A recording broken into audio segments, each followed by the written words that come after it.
Oh, okay. I should use it? Okay. I should use it. Okay. Oh, it's on. Okay. All right. So I will start the lecture slowly. Okay. My name is actually, I'll talk about myself a little bit, and I think maybe we should invite the Professor Nakanishi. Yesterday, we didn't have a chance to properly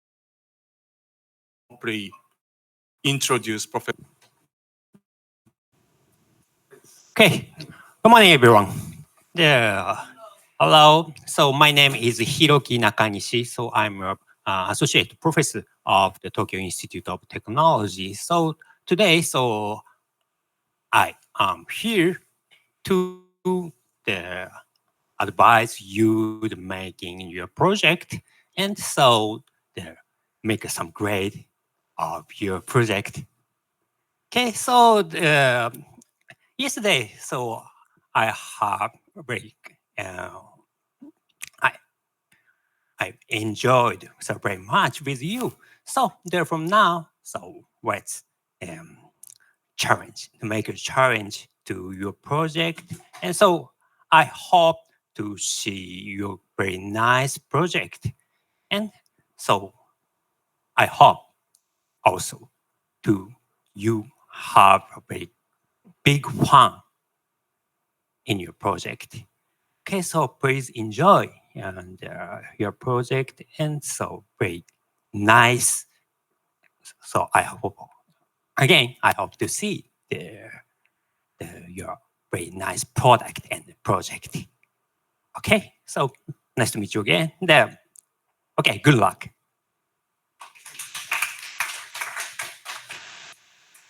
By the way, Professor Nakanishi enjoys nice beef noodle soup. Last year we went one place, so this year we will do something else too. Yeah. Okay. Thank you very much, Professor Nakanishi. So, my name is Hirohito Kobayashi, right? Right. So the kanji name is Kobayashi Hiro Hito. Okay. This is Kobayashi. Hiro Hito. Good. Okay. Actually, I'm half Taiwanese. My father is Taiwanese and my mother is Japanese. I grew up in Japan, and the last 30 years I was in America. I went to US to get the PhD and stayed for a long time. And 2020, I had the opportunity to come back to Taiwan. My wife is Taiwanese, so we decided after the COVID, we decided to come back to Taiwan, and I had this opportunity to join NTUST, fortunately. So that's why I came here teaching mechanical engineering. And most of my students or my American friend, this is very hard to pronounce for American, okay? So-called tongue twister. Okay, very hard to pronounce. So I always ask my friend, good? Okay, all right. So today I'm supposed to talk about the design of experiments. That is definitely not my expertise. Should be the Professor Lin's. Definitely, that's his expertise, and actually, he knows a lot. If you know him, his knowledge is very wide. Unfortunately, that's not my case. But I always wanted to learn design of experiments, so I said, yeah, I would try to summarize the contents and talk about this topic today. Okay, and will it be useful for our research, project directly this time? May not be the case to do when you're developing complex system has many variables. Okay, then you still need to do so many different experiments to confirm the performance of your product. Then there will be this design of experiment is quite useful. Okay, it can be a useful knowledge. English name is basically developed by famous statistician Fisher, right, from UK. Okay, he developed pretty much everything related to statistics. Okay, and this is one of his other output, research output. Okay, all right, and Chinese name is Suyan Seji. The Japanese name is Jikken Keikaku. Okay, it's a very old topic, so if you Google it, you can find out very easy. Okay, so better class notes than mine. All right, hey, so before going into the design of experiment, okay, I can roughly talk a little bit about the idea. Okay, so let's say we started working for a pharmaceutical company to make a drug. Okay, that requires drug is C. To make a cancer curing drug C, I need a material A and B. Okay, and we have to mix two of them throw into a reactor. Okay, all right. By the way, my chemistry was very bad. My grade was C or something. So I know I'm not doing a reasonable job explaining this. So we have a chemical material A and B thrown into a reactor, and we would like to make a compound cancer-curing drug C. Okay, and we don't know anything about this. Is the first trial, so we do not know anything about the mathematical model. Okay, what kind of differential equation we can set up, that kind of thing. We don't know anything about it. Okay, but we know in this reactor we can adjust the temperature, right?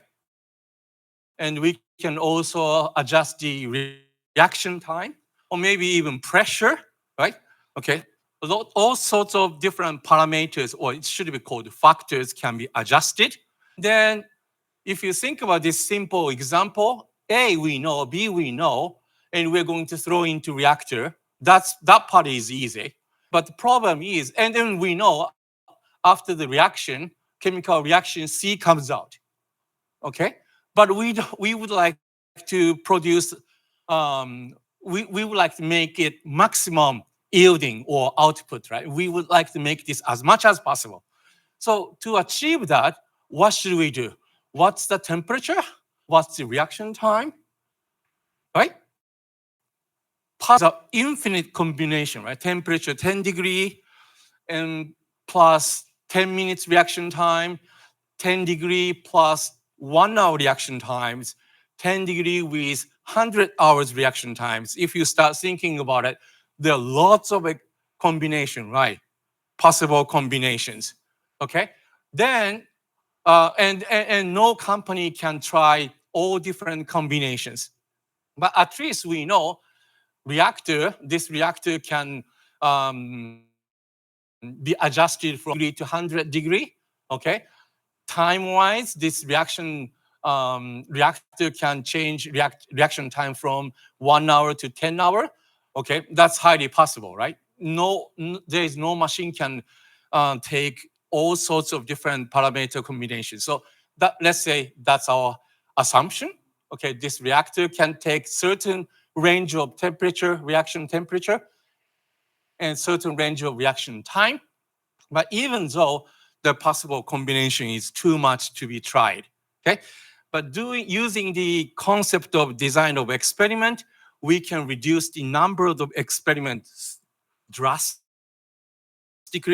We just need them to roughly, we can see what is the best possible combination. That's the idea of the design of experiment, and I'll talk about it. But unfortunately, before that, we need some mathematical preparation. Okay, this requires the knowledge of linear algebra. So let's go back. Okay, linear algebra. Have you ever heard of linear algebra? Any of you? 線形代数, 线性代数. Okay, all right. If you have, that's good. Okay, but I think you have seen this in engineering math too. All right, so here we go. Right, very simple elementary school math. Okay, b is equal to a times x. Right, b is a number. Okay,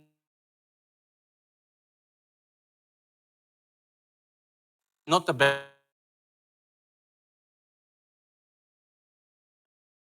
vector. B is a number. Is right. Usually, using the 2 b divided by a, right?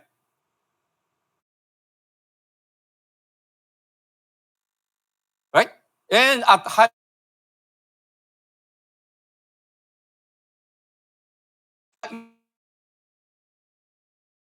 university level, we should stop using division. Instead, we should say b times 1 over a, right? Right? Okay. And if we want to make this more fancier expression, 1 over a,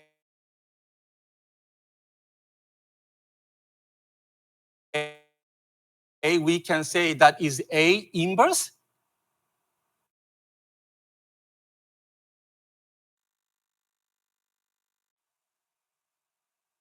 So this, we will stop using b divided by a. Instead, we will say b problem, right? Okay, good. Apply to the left-hand side. Side will become a inverse times b. Right-hand side inverse, we already know that is 1 over a. So 1 times x is clearly x, right?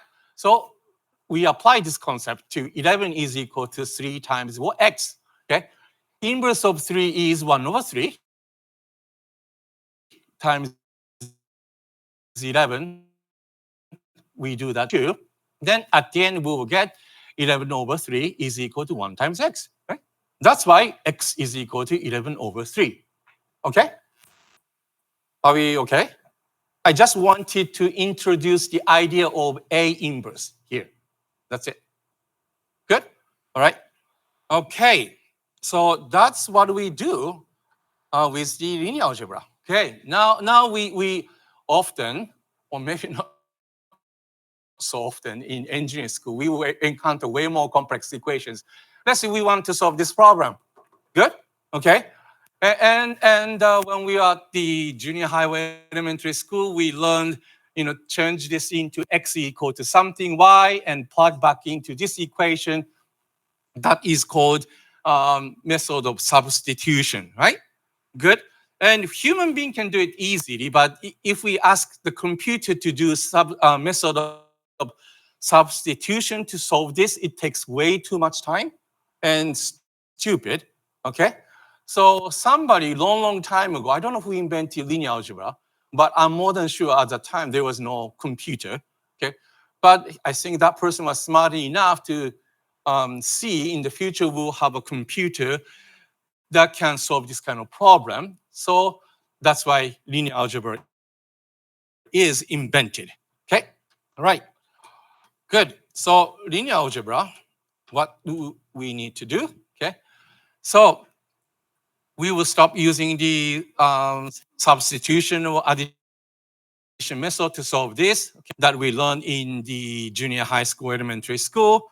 Okay, so linear algebra, first thing we will do is we will reformat this into a solution vector and coefficient matrix. This is called matrix, right? Matrix.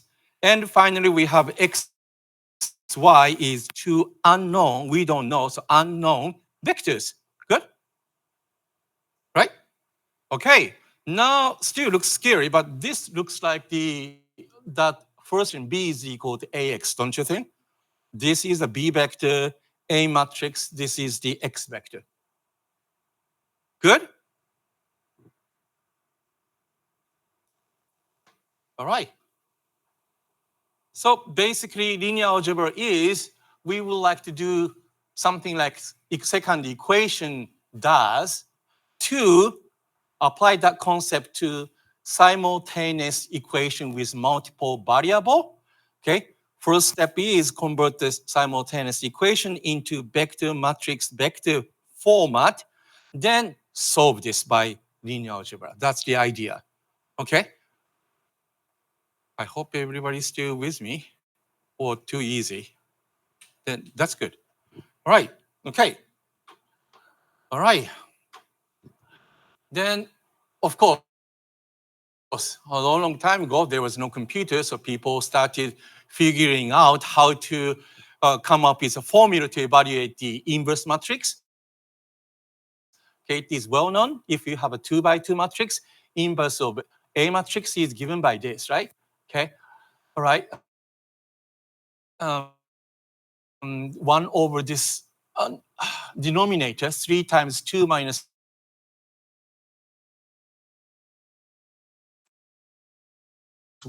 1 times minus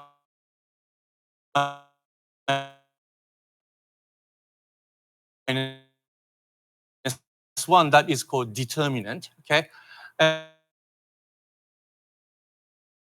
And coefficient part will be 2 and 3 will be flipped. 1 and minus 1 will flip, okay? Of course,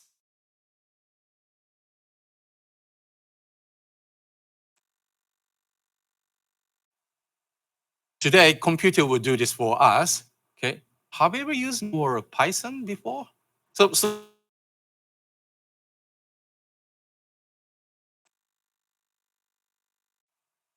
you know, or smart calculator can, if you input the A matrix and ask inverse,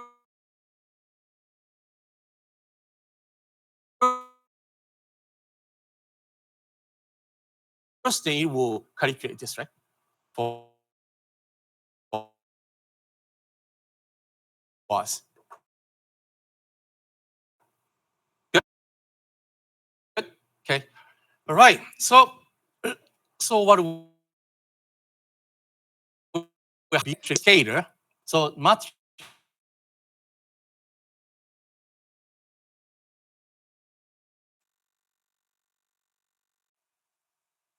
times matrix would be. This is the originally given B vector. Originally, okay, it's given by this. This plus this times this will give us another scalar. Okay, this times this plus this times this is another scalar. As a result, we'll get new vector. Okay, here we'll have to do this times this plus this times this.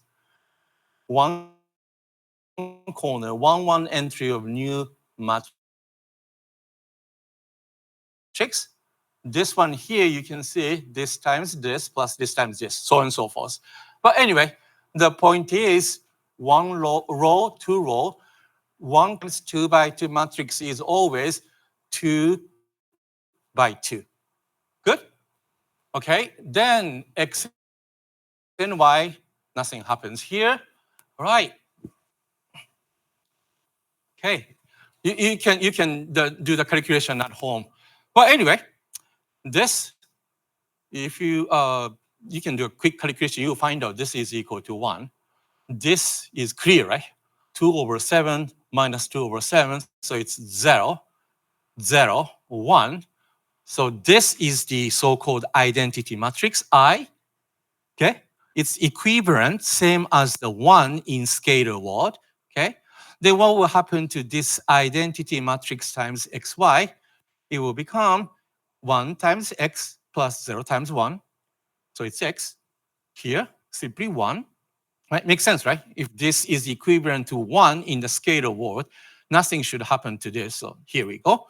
So as a result, we can say y is equal to 1, x is equal to 1, y is equal to 2.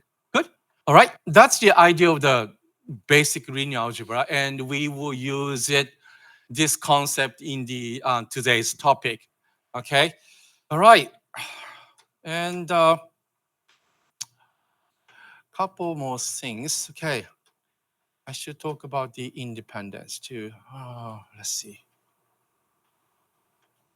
Okay. All right, so here we go. This is another examples, okay?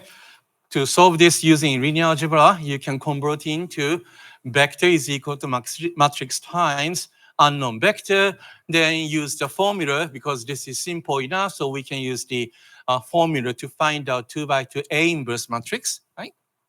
Okay. Then repeat the same thing. Then we can find out x and y is equal to this. Good? All right? Okay. Then one question. Okay, this one. Can we solve this problem? Can we? One equation is saying 7 is equal to x plus y. Second equation is saying minus 2x minus 2y is equal to 6. Can we solve this problem? Can we?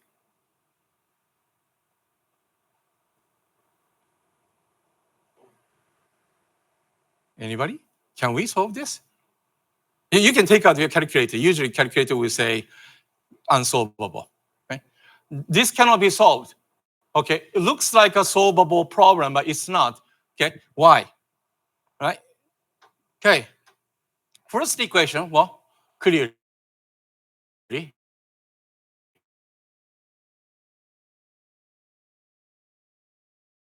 Both side by, multiply both side by 1 over minus 2.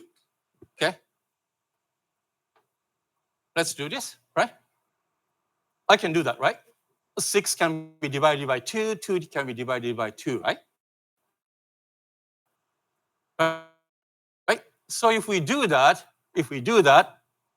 what will happen is second plus y, right? Right? Do you know what I'm talking about?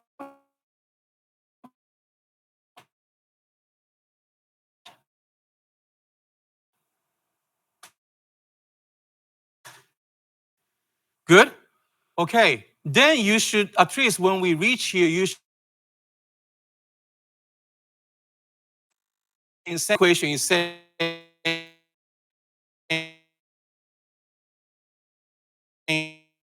x plus y is minus 3. So one of the equation is lying, right?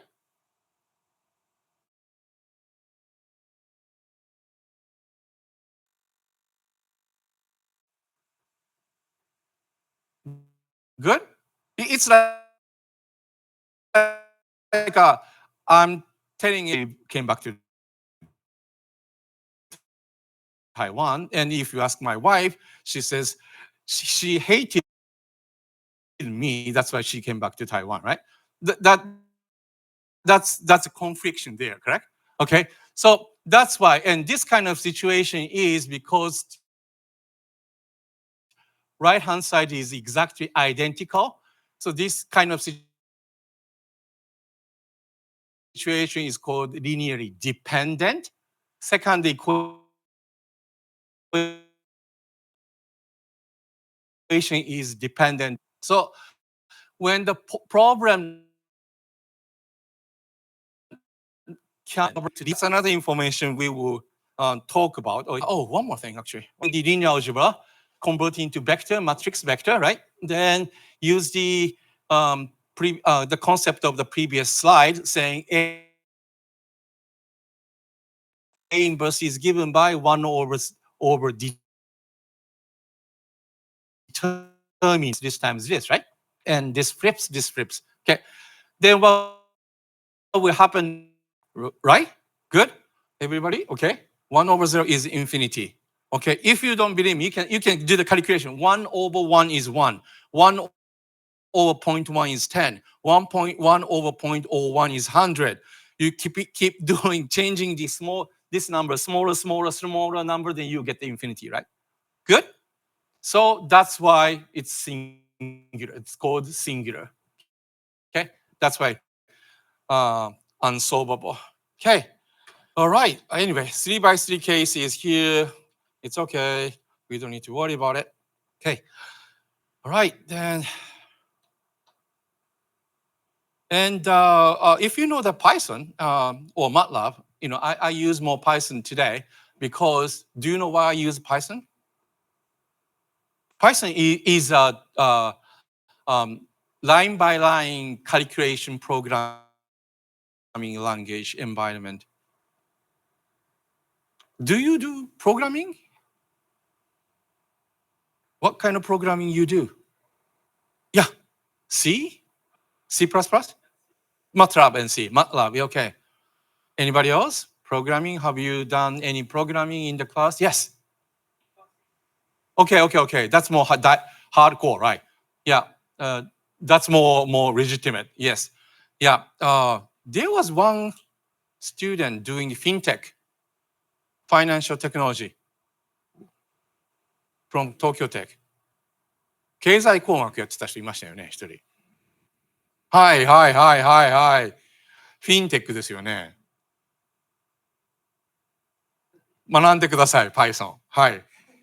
Many people in fintech, financial technology started using the Python because it's easy to learn. And today's computer, people will say, well, this cannot be compiled so slow. Sure, but I wait 1 more year, it will be way faster. 2 more years, way faster than C. So it's okay. Anyway, so fintech became so popular, Python became so popular because the fintech people, you guys started using the Python to do the data mining. So that's why everybody is talking about the Python today.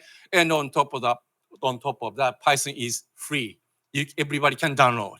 Okay, MATLAB is pretty much free for the student, but after the graduation in America, they will charge you like $10,000, right? Yeah, so that's right. Okay. All right, anyway, so here's the example of how to set up the matrix in using the Python. Okay. All right, and there's a way to inverse too. Inverse. Okay. Inverse, then you can find out the inverse matrix too. Good. So play with it. Okay. It's the age of Python. Well, I shouldn't promote too much. All right. Okay. To find out the best fitting curve for the data. Okay. Because later we have to touch on it. So we have to review this too. Okay. All right. Let's say we measure the data. Okay. Time and velocity, and the data we measure look like this. Good? Okay. And if we want to fit the straight line, y is equal to ax plus b, what kind of tool do you think you want to use? First thing come to your mind. I have 5 data here. Okay, velocity versus time. Okay, looks like I can fit the straight line. You can argue with me, but okay. So I would like to fit y is equal to ax plus b. What kind of tool? First thing come to your mind. If I ask you to do it now, what tool do you want to use? You want to hand calculate yourself? That's okay too. Yeah. Anybody? However, use Excel. Excel. Have you ever used Excel? Excel is pretty much free too today. Okay. Excel, if you key in the data in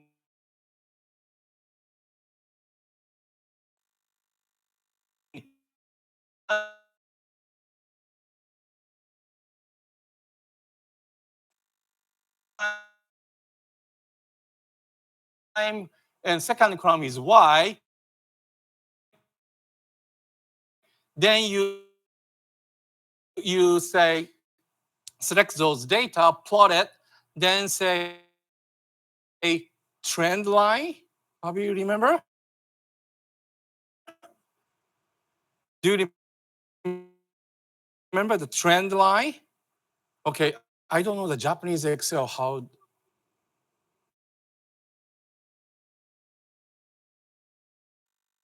Trend line. I don't know. I don't know the Chinese name neither. Yeah.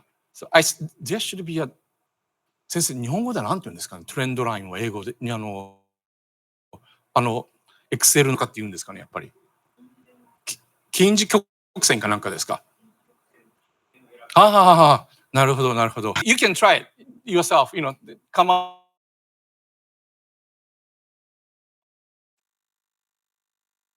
with any fake data, look straight, then say, use the Excel that is called trend line. And the basic concept of how to fit this line through this, okay, there is a mathematical concept behind here, okay, right? Okay, here we have a 3 exercise. Maybe some other professor will say, no, I would like to log curve, maybe. Okay, but I think clearly B is a straight line, but no good, right? C is a straight line, A is a line sort of going through in between all those data sets, right? Okay, so how can we set up mathematical tools to guarantee us, or more like a guarantee computer will be comfortable? Yes, I fit the line. Okay, we do everything with math because we don't want to do this by ourselves. At the end of the day, we would like to ask the computer to do everything for us. That's why the computer only understands the math, right? Not the Chinese, not the Japanese, not the English, just the math. That's why. Okay, so if you're an engineer, sorry to say this, you have to start liking math. Good. Okay. All right. So the idea is, okay, here's the data. Okay, this A line we assumed already. Okay, that is equal to y is equal to ax plus b. Okay, I assumed it. Okay, only unknown is we don't know A, we don't know B. Okay, so that means we have 5 data sets. Okay, data, right? We know x1, x2, x3, x4, x5. So we can plug in x1 here. We still do not know. This is measured data. This should be the estimated data by line. So this is the estimation. This is measurement. Difference is the error, right? Good. Okay. Then we would like to draw a line, adjust a little bit so that this error, here we have 1 error, 2 error, 3 error, 4 error, 5 error. If you sums up all of the errors, we would like them to be minimum. When we adjust it through the process of adjusting that line slope, height, then we would like to make this minimum. Okay? All right. So minimum is like a, here we go. Okay. Right? Good? Okay. Here's the minimum, right? Good? Good? Okay. To find out the minimum, what do you do? Mathematically speaking, what do you do? Oh, how about this? What is the name of this arrow? What? What is this? English or tangent line? Yeah, okay. More easier name. Slope, right? Right? Slope. Slope here, slope here. What we can see for this function is before minimum, the slope is negative going down, right? After the minimum, it's going up, right? Right? Good. Okay, so that means that the minimum, what will happen to the slope? Flat, right? Good. Okay. All right. So the slope is given by dy dx, right? Good. So this simple, I don't know, this is high school math, I don't remember, but it's saying if you have a function, we will set up the function. Then if you want to find out the minimum, because I said I would like to minimize summation of these errors, okay? So y1 minus ax1 plus b, that's the first error. y2 minus ax2 plus b, second error. I can sums up all those error and set up that as a y, okay, then sort of plot this. We would like to find out the minimum, okay, right? Then what do we adjust? We adjust a and b, okay? So this happens in 2D space. And to find out the minimum, we just need to take the derivative, right? Right, so my norm, okay, cost function will become, this is summing, right? Summing all the errors, okay? Y1 minus unknown A times X1 plus B. That's the first error. Second error is Y2 minus AX2 plus B, so on and so forth, okay? Then, of course, this is okay, but I would like to guarantee this is always positive, so square this. If this is, that's why, right? So this is my so-called cost function or error function, okay? Then in this case, I have 1, 2, 3, 4, 5 data sets.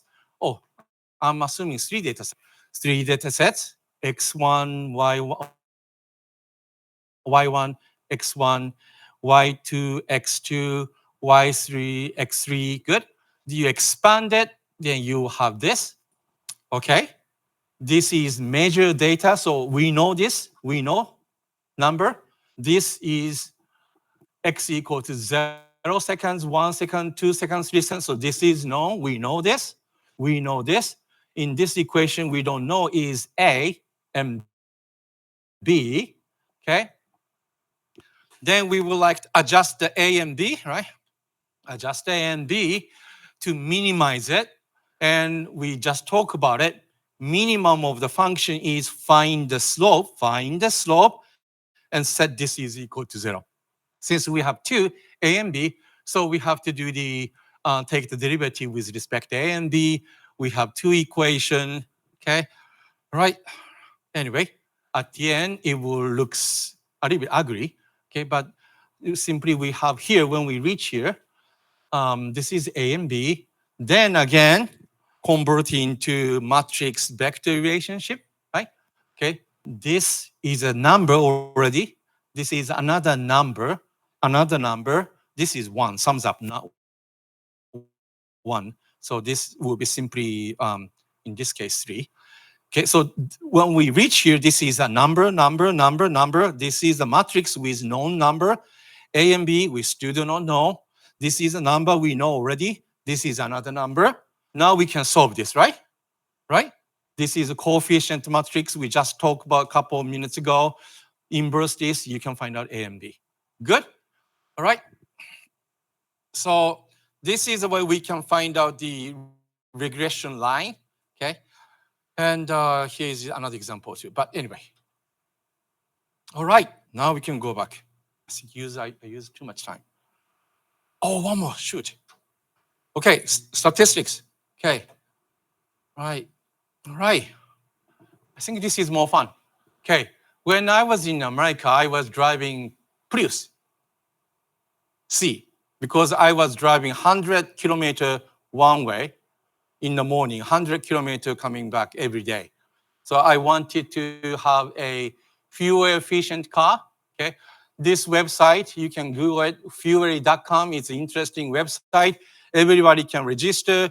You key in your information. If you are driving 12, 17 Prius, then you can say, each time you add the gasoline, then you write down how many miles your car drove. You drove how many miles or how many kilometers you drove with how many liters of car. Okay. Then after that, Fuelly will do the statistics to analyze the statistical future. Okay? All right. The first one, at the time, I was thinking about 12, 17 Prius C. And at the time, Fuelly.com says, owner, certain car, registered, number of added pumps, added gas, 512 times. That's a lot, actually. Then my miles or driven miles, how far they went, traveled, this much, a lot. Okay, good. It's a fun website, actually. Even Japanese use it. even everything is shown by mile and gallon. Okay. All right. So this is the first data. Okay. I did this when I was in America 2020 when the COVID hit. Yeah. I wanted to buy a better car. So at first I was thinking about the 2017 Prius. Okay. Only 13 car. Total number of the added gas is 512. Then you can see sort of nice distribution, right? Good. Okay. Then I didn't buy because that was too expensive for me. So I looked into 2013, much older car. Okay. In America, many people would drive car more than 10 years, old car. And so many people would drive more than 150,000 miles is equivalent to 200,000 kilo. More than 200,000 kilo. 20万公里、20万キロ以上ですね。Three people drive. Okay, see, because it was cheaper. Okay, and I checked the result. This time, because this the time distance between 2020 and 2013 is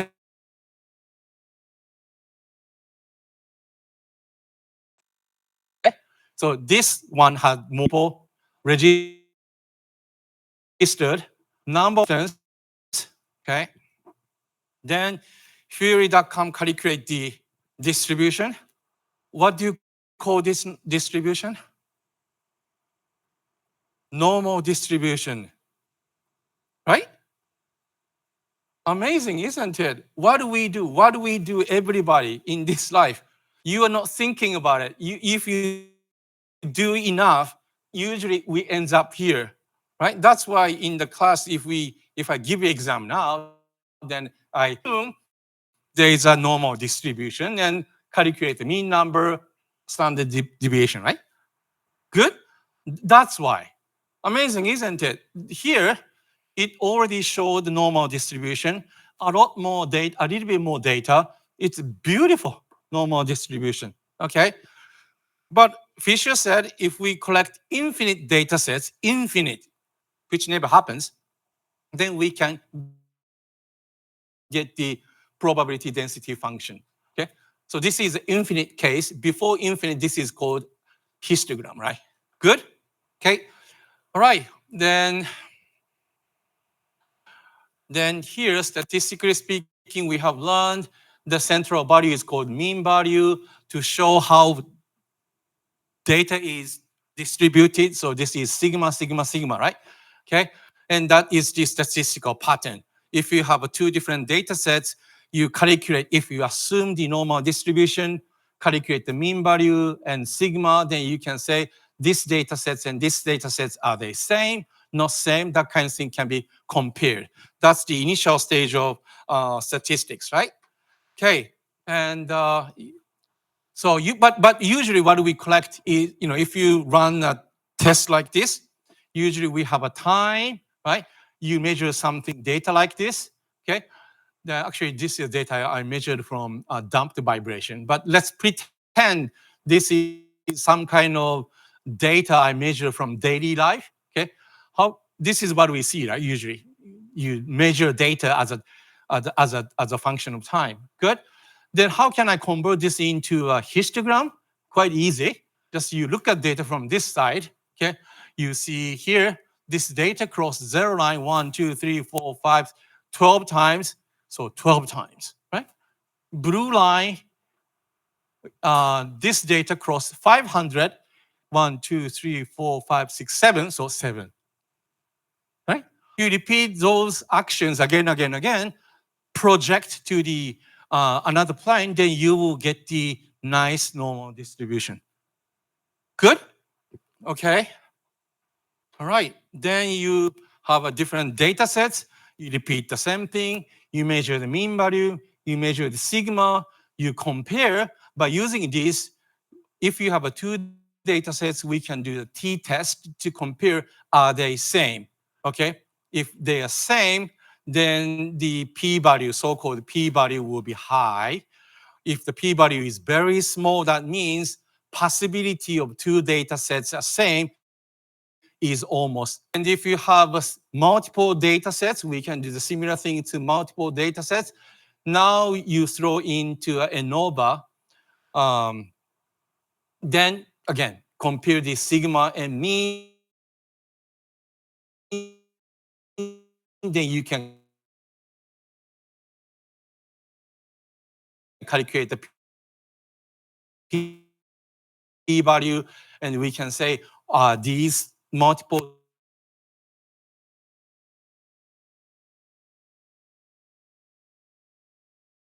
data sets same? Go.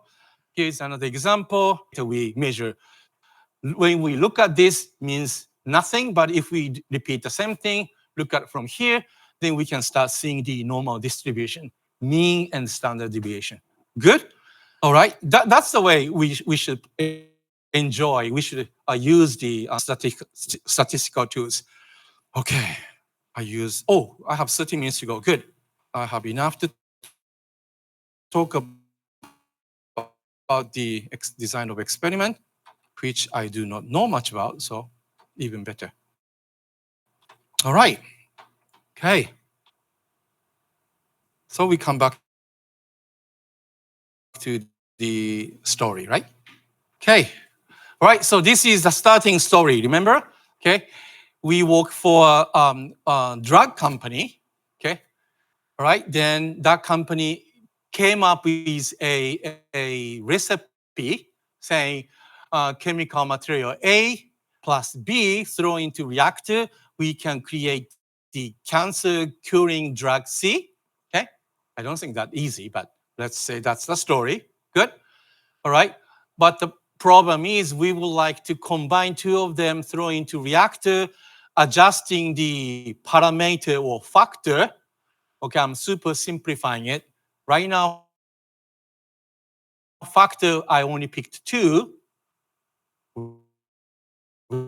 Reaction time, reaction temperature. Okay? Usually there's a pressure too. Okay? Then we will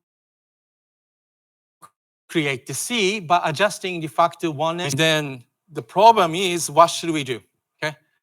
Are we okay? Do we understand the story here? Otherwise, it will be very boring. I know it's already quite boring for you. But you have to know the story. Otherwise, it's very boring. Good? Is everybody okay with the story? I know it's a fake story I came up with. Okay, do you know what I would like to do now? Good. So adjust A and B. Okay, no, A and B will not be adjusted same amount. We would like to adjust the so-called factor. In this case, we have two factors, reaction temperature, reaction time. Okay, so that we can maximize the output C. All right. Okay, but theoretically speaking, there are infinite sets of temperature, time. Okay, no company has the time or manpower to combine all those different combination to find out maximum C. Then what should we do? Okay, then design of experiment can be used. Okay, so at this stage, we don't know anything about the mathematical model of reaction.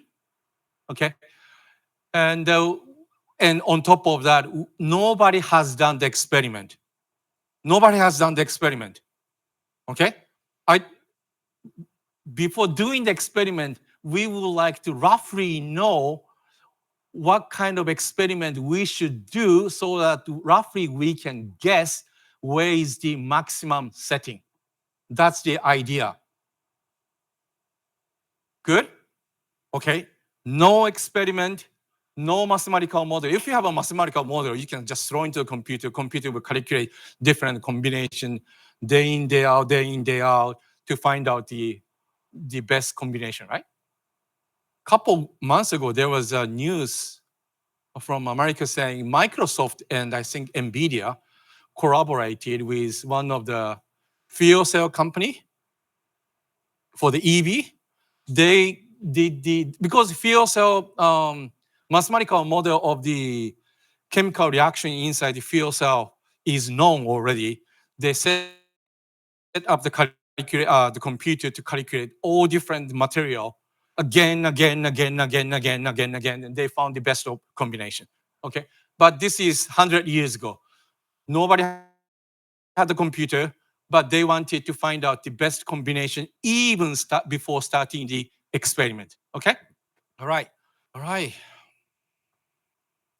So here I said example. Let's say if we do 8 temperature setting, okay, 6 reaction times, okay, not much, but 6 times 8 is already 48 experiment. That's a lot, right? And this one is 4 hour, 8 hour, 12 or 6. It's ridiculous amount of time. If I ask you to do this experiment, first reaction will be, I don't want to do it, right? Good. So at that time, Fisher was thinking, can we not do this and more think the problem systematically, find out the best data sets and do it to get the best output. Okay. All right. Okay. Of course, at that time, before Fisher, okay, Fisher is the genius. Before Fisher, everybody was doing this, try and error. Okay, I don't know, just randomly pick the data sets and try. Good.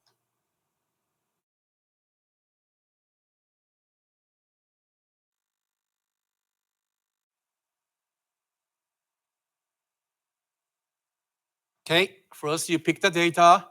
Of course, we still do this today. Okay, so after random combination, I shouldn't say exactly random, at least, right? Time 24 setting repeated twice, time 20 repeated twice, time 12 hour repeated twice. Okay, but combination is basically random.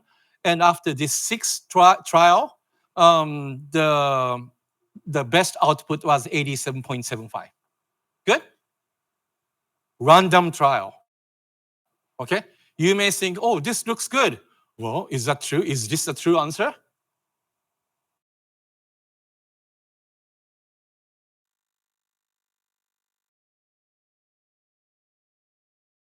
Right? Good? Okay. Then people became so they call this all fat.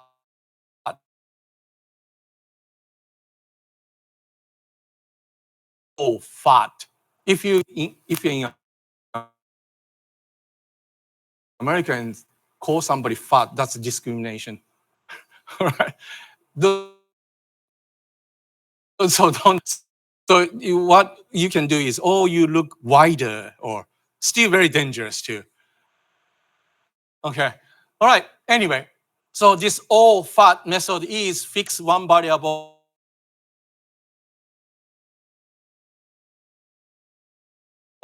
The change the temperature from 50 all the way to 120 and goes up and comes down. Looks nice, right? Okay. And once that's done, then parameter to fix it. This time, you fix the temperature at 90. Okay, it can be 50 too. In this, okay. Oh, sorry, let me jump it. Okay. All right. So this is the try and error method. Okay, and this is the range for the time. This is the range for the temperature. Okay, what if true answer is here? Then we tried so hard, but we still missed it, right? And this one is more systematic, right? You fix one number, repeat the data this way, fix one number, repeat the data this way, much, much better. But again, if the optimum answer is here, again, this method also failed. Good? All right? So that was the thing that Fisher was afraid of, okay? So his idea was, is there a better idea to cover every range, including this optimal setting, okay, which nobody knows yet, then do a lot less experiment. Okay, here, 1, 2, 3, 4, 5, 6, missed it. Here, how many experiment? 1, 2, 3, 4, 6.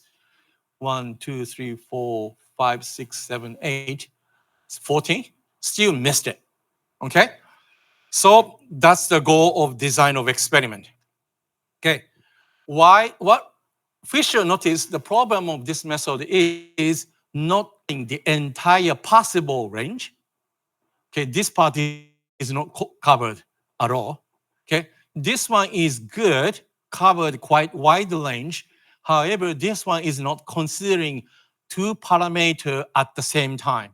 Okay, because sometimes parameter A and B may interact and interaction happens, then contribute to the output too. So two things was missing. This one, entire range was not covered. This one, two parameter interaction was ignored. Okay. So he said, why don't we do this? Okay. At least we know our reaction machine can cover range from 4 hours to 24 hours. Our machine, okay? You can say that's not good enough, but the machine we have here can cover reaction time this much, reaction temperature this much, right? That means at least we know this is one extreme, this is one extreme, another extreme, another extreme, 4 extreme, right? Good? Every answer should be inside here. Okay. So, okay, even we don't know the correct chemical reaction mathematical model, usually that is given by differential equation, but at least we can he can come up with a simple factor to response relationship. So response is yield, output, all right? Output is equal to A. A is, signal noise, measurement noise. And we have two factors, right? Time times unknown factor B. Temperature times unknown factor B, coefficient B. And another factor, time times another unknown coefficient C. And his idea was we should include the possibility of two factors interacting to each other and contributing to the output, so times D. Good? Very simple mathematical model. And he knew this is not good enough, but at the very beginning, right? This is way before we start the experiment. Okay, so that's why his idea was at least we can assume this, right? Simple, very simple math. Okay, even high school can understand, student can. We set up this, that means it's a simple mathematical problem. Do you agree? Right? We set up this equation, A, B, C, D is unknown. So at this stage, this problem is very simple. We set up this mathematical relationship between factor and response. We know the factor can change from here to here, here to here. This is a range, okay? Then how can we find it?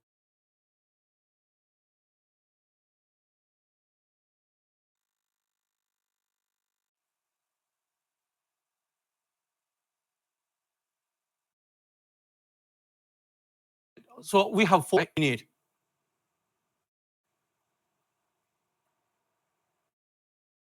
Anybody? 4? How many equations we need to get the A, B, C, D? Good? Okay. So he was saying, okay, based on this one, we have a nice 4 corner, one extreme, another extreme, another extreme, right? So he was saying, is it DOE factors all the range? So that's why it's called 4, right? You meant 1, 2, 3, 4. You just need to do 4. But usually if you do this, there is a measurement noise. So we would like to repeat twice, 3 times, 2 times or 3 times, so on and so forth. Okay, right? Something like this. Okay.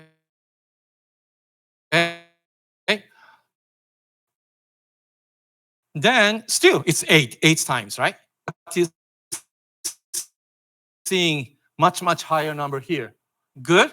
Then use these data sets, 4, you can throw into that one and use the linear algebra to find out ABCD. Now you have more measurement. If you use this data to find out ABCD, then you have to do the linear regression, right? Then you can find out this. Then usually, he found out usually noise is not so high. The magnitude, this should be called level. Level is not so high. The contribution from the factor interaction is usually lower, usually, not always. Main contribution to the response is the response of the each, by changing each factors, bigger coefficient. Good? Right? So that's the basic idea of the design of experiment. Then you can roughly know, at least before you start the experiment, what kind of experiment you should do minimum amount of experiment so that you can get the reasonable output. Okay, right. Then after that, okay, after that we can. This one is the data by fixing the reaction time to be 4. Okay, looking at the reaction output at the 50 degree, output at the 120 degree. Okay, this is another case. Fix that reaction time at 24. The output at 50 is somewhere here. Output at 120 is somewhere here. Good? Okay. All right. So this came from here. Here. Okay. So yeah. Yeah. One is fix the time at 4. Look one data from this corner. Look another data from that corner. Then second one is to fix the time at 24. Look one data from here. Look another data from there. Good? Okay. All right. Good. So this is what we can see, right? Fixed time 4, 24. Okay. But if this one is only one data, but if we repeat the couple of data, if we repeat the couple of data here, if we repeat the couple of data here, repeat data couple of data here, okay, later, okay, then we can say, hey, this data also shows a normal distribution. Mean value is here, standard deviation is here, okay. This data, couple result here, start showing. Can you see that? Okay. Same here too. Right? Oops, daisies. Okay. Right? Same here. Then what can we see here? Right? Of course, I'm assuming this is normal distribution. Is that correct? Yeah. I'm not a statistician, so I cannot argue with you. But it's quite decent assumption, right? If we repeat a couple of times, even 3 times, you can assume the normal distribution here and here. Then what can we say? All right, we have 2 data sets here and here. Okay, at the 4 reaction time, different temperature reaction temperature. Okay, what we can say is, can we say this group and this group is same? Well, it's obvious it's different because by looking at this data, it's not overlapping. Okay, to statistically to confirm that, you have to do the t-test or ANOVA to calculate the p-value. Okay, usually 2 data sets are very different. P-value will be very small. P-value means the possibility of 2 data sets are same. Clearly, it's very different, so that's why very low possibility. That's the meaning of the p-value. Good? Okay, that's the meaning of the p-value. Okay, all right, then here, so what we can say is this and this is clearly different, and it's changed so much, that means what we can say is this reaction time 4 is very important. When you have reaction 4, you change the temperature, output changes so much. So that's why this factor 4, from this analysis, we can say it's very important. Okay. The second one, we fix the time at 24, right? Measure data is 50 degree and 120. Okay, normal distribution, pretty much overlapped, right? Good? Pretty much overlapped. Okay, then if you do since we have 2 data sets, so t-test will do, or ANOVA for more data sets, then usually you get p-value, something like this, very big. Okay, big p-value means the possibility of these two are different.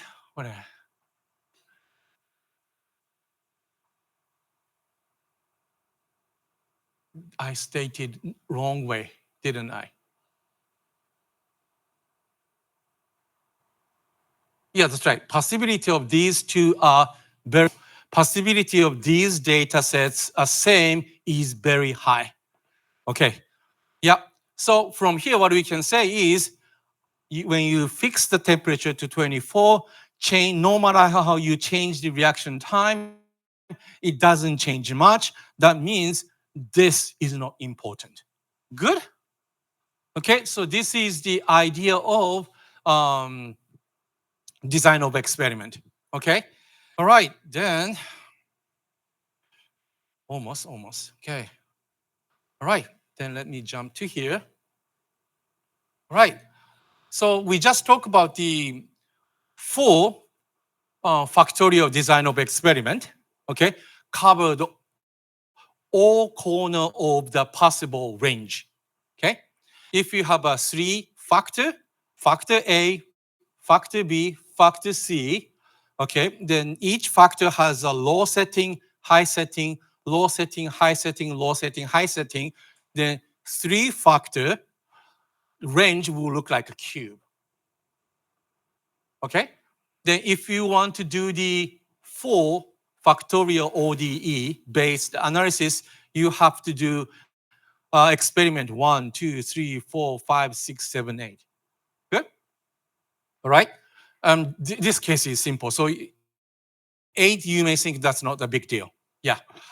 But if you do not watch out, the number of experiments required will go up a lot. For example, if you have 7 factors, each factor has 2 level setting, low, high, right? 7 factors. And to remove the noise, you want to repeat 3 times, the number of experiments you have to do is 384. It's almost crazy, right? Good? Okay, so that's why Fisher started thinking. Originally, he came up with a full factorial DOE, happy, but he noticed that's not good neither. Okay, but he also noticed the interaction between the factor was quite low too. So he noticed he just needed to focus on each factors. Then we don't need to cover everything. We can reduce the range of the search, right? Okay, then that is called fractional factorial ODE. Okay, right? In the 3D space. So if you have a factor A, factor B, factor C, low setting, high setting, low setting, high setting, low setting, high setting, based on this partial fractional factorial DOE, you just need to do the experiment 1, 2, 3, 4, or 1, 2, 3, 4. That was his new conclusion. Okay, right? Okay, so if you are happy with full fractional or DOE, do this. When you have 2 settings, 3 parameters, this is still doable. 8. Okay, all right. Equivalent case for the fractional case, okay, will be only 4. Okay, and people usually set up a table called orthogonal table. Okay, such as this one. Okay, this is orthogonal table, and there is lots of research about how to set up these orthogonal table mathematically. Okay, I personally not so interested in, so I didn't look into. But there are all sorts of research about different type of tables. This one you have a 3 factors. If you just want to do the 4 experiment, this is the correct table. Okay, and this is called orthogonal table. Why? All informations independent, not related. Okay. All right. So, quick jump to the example. Okay. This one is for 7 factors. 7 factors. Okay. There is no factor interaction, right? And repeating in that case, usually we will write down L, 8 experiment, how many levels? Okay. Low, high, that's 2 level. How many factors? 7, 1, 2, 7. Good. All right. Then this, if we write down the equation, it will, because 8 is equal to 2 minus 1 times 7 plus 1. That's why, as a result, automatically it will become 8 experiment times 7 factors. Good. Again, this table is already published. You don't need to invent yourself. Okay. You right? Okay. All right.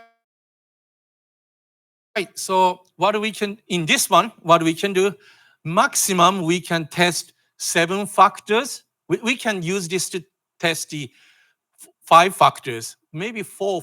If we are using a 4 factor, maybe we have to use different table. Okay. Then as you can see, each setting is repeated 4 times, right? 1, 2, 3, 4. 1, 2, 3, 4. Right? Good. So 4 repetition happens, and each columns are independent. Okay. Right. Use this one. Here's the example. How can utilize that 7 column table to do the 5 factor testing? Okay. Here's the example. Right. So first, you have you pick the table, right? Okay. I don't think there is a table for 5 factor. There is a table for 4 factor. So that cannot be used. And 7 factor is too much for us, but this is the closest one. So we pick this one, okay? Then we be based on this, okay? Then we don't need to use all of them, okay? We can't. We have only 5 factors. So we pick randomly, okay? This, and this is okay. Pick randomly 5 factors, okay? Then remove the unused columns and create the 5 factor table, 8 experiment table, okay? All right. Then once that's done, you change the 1, 2, 1, 2 into real number, right? Okay, A1, A2 is like hours, okay? And B can be A, well, wait a minute. This should be B, right? So B1, B2 is the PSI is pound per square inch, sorry. In America, people use pound per square inch pressure or something. Good. So change to the real factor number, okay? All right. Then you have your own 5 factor 8 experiment table, orthogonal table.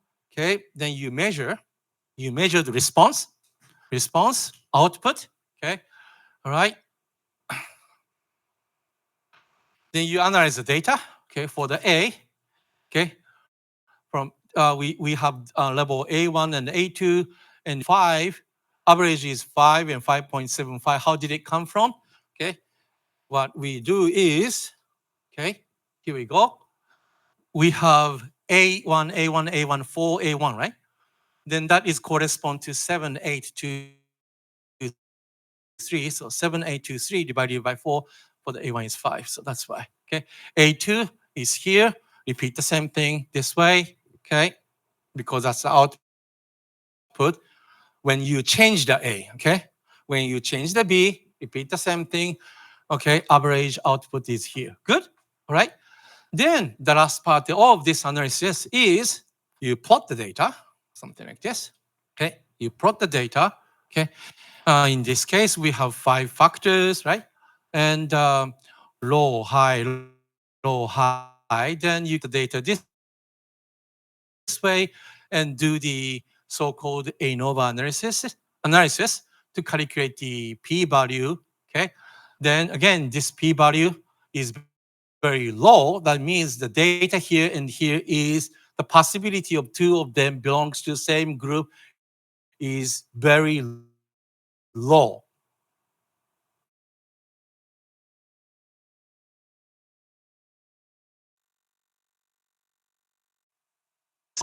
You can say, this is not so important. This is not so important. This is very important. This is very important. So next step, we can fix this number, change the value here. Good? Are we okay? Good. And the good news is, so many tables are already invented. You just need to do pick the table you want. Okay. Then you can calculate the cost effectiveness. For in this case, if you do 4 factorial DOE, okay, all right, 2 levels, 3 factors. So if you do a full DOE, power of 3 over 2, so 8 experiments you have to do. If you do fractional DOE, then you just need to do 1, 2, 3, 4. So the cost effectiveness is 2. Okay? Here you have a 8 experiment. Well, this is the orthogonal table for doing the fractional experiment for 7 factors. Each factor has a low setting, high setting. Okay? Then in that case, the cost effectiveness, if you do 4 DOE, this much. If you do the fractional one, only 8. Now the cost effectiveness is 16. Very high, right? Okay, so on and so forth. So, and again, good news is we don't need to do any of this by calculation. Okay, are we? I hope you got the picture of the design of experiment. Good? Then I have a nice exam, not exam, homework for you. Okay, here's homework. Here's homework, okay. Right, good. We just talked about the orthogonal arrays for fractional DOE, right? Okay. Multiple factors, 2 levels, low and high. Okay, but actually, some people are curious and say, well, can we do 3 levels? Low, medium, high, 3 levels, 3 levels, good? All right. And there's a table, okay?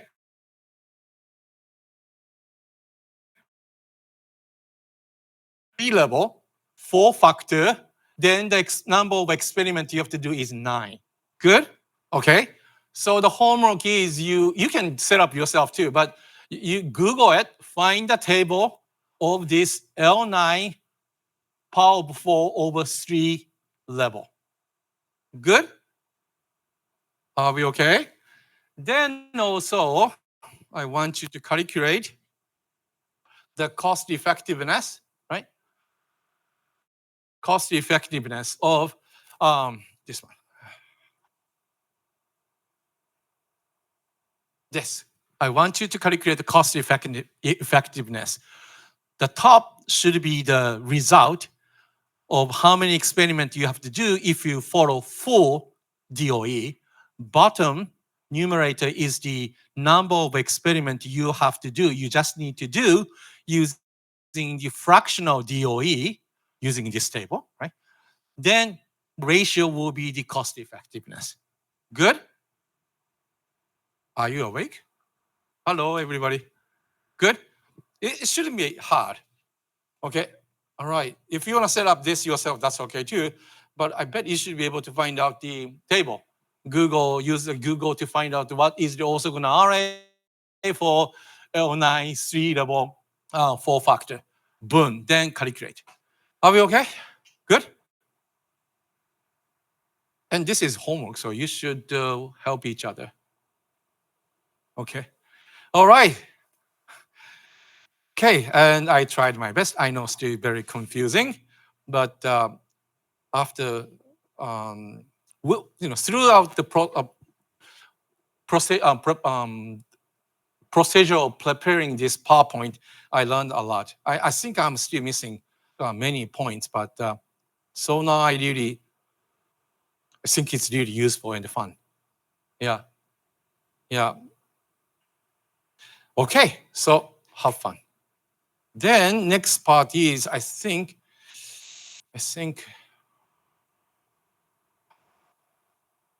Okay, I still get confused when I look at this Chinese. Can you tell? わかりますこれなんて書いてあるか。